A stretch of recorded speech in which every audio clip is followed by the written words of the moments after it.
In today's video, I'm gonna be showing you how to make a PDF file in your mobile. It could be your Android or iPhone. Process will be similar for both device.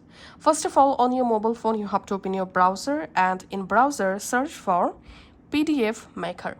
And then open this website, ilovepdf.com. This is a very popular website to make a PDF file. And now, to make a PDF file using your images from your gallery, tap on select JPG images. And now from your gallery, select one or multiple images. And then just tap on done. Once the image added, tap on convert to PDF. And now, tap on download PDF. Tap on download and your PDF file will be downloaded on your Files app. So that's how you can actually make a PDF in our mobile phone. Thanks for watching.